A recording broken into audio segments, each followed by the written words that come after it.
I got the latest update on the Serpent boat. Pretty much got all the roughing in done.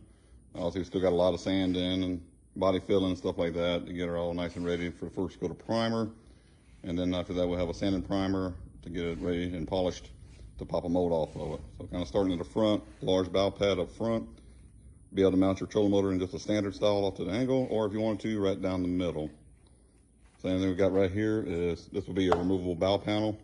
All your electrical for your graphs, your trolling motor, be nice and neat up behind that. It's kind of your main casting deck area.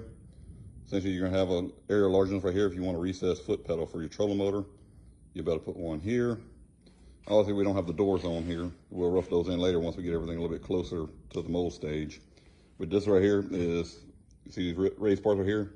This part we cut out on each one of these and the others in the back. This is gonna be your raised lip to help keep water from getting into here and keep everything dry. So your doors actually fit, these two doors will fit side by side along those channels. And we're actually gonna hinge them up in the front right here in these areas. So all your doors will kind of raise up towards the front. So the idea is this right here, be finish liners, all the boxes. So this, you could be a rod box or a storage box. Same thing on this side, rod box, storage box. We're gonna do the finish liner, much like you see Bass Cat, Skeeter, some of your higher end like bass boats that we're doing nowadays, finish liner, and we're just gonna cut a hole out in the front of right here for your rods to fit through. I'm not gonna do the rod tube. Find that with the larger hole, you can get more rods inside there. You don't have to worry about breaking rod eyes or anything like that. When you first look at this, obviously it looks recessed. Once the door's on there, this right here is actually gonna be a solid casting deck all the way back. It'll be straight across with your doors on. Same thing, this little part that comes out here, this is actually gonna be a cooler. So we're gonna insulate this cooler once we're all said and done. Have a large lid right here that I'd probably raise up sideways. So all your drinks and everything, it will be an insulated cooler. We angled this part right here because the idea, and you see this area is open. The idea with this, this is the tiller version with your angled cutout in the back. With a console, we're gonna go straight across. We're gonna fill in this area right here and actually make your seat bases. So your standard bench seat will go across here. Your console go here. You have enough foot room, hot foots or anything like that, but to give you more room for your feet in this area. And then right here with the angle part, when the passenger seat, you'll have a foot placement so he can brace himself or anything like that. We're going to put some rod grommets over here. That way passenger rods can go over here and just kind of come up to the side on this end of it. Here in the back, kind of the same thing. Or the raised lips, keep these areas dry. This one right here, the idea right now is to be just a dry storage. So you got any extras or anything like that, or if you have some terminal heavier tackle, weights or anything like that, you get it out here closer to the transom. This is going to be the live well.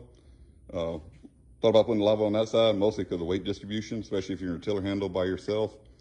Small boat like this, 16-foot boat, want to make sure your weight distribution is going to be easier to get everything balanced. We shove some more weight off to the left side. But let's say if a customer wanted one and he wants to put dual live wells or switch it around, it's obviously very easy to do that. Back here, kind of the same thing. This is going to be your battery compartment gas tank. The plan is to put a 13-gallon gas tank going across the back right here. And it's going to give you room in the back right here. You can have batteries here, batteries on that side, put both batteries on this side, kind of however you want to lay it out. And with the transom that is kicked back, give you enough room for your bilge pump, aerators, any of that kind of stuff. We'll still have room to fit all that inside the back of it. Also got the raised non-splash wheel transom design.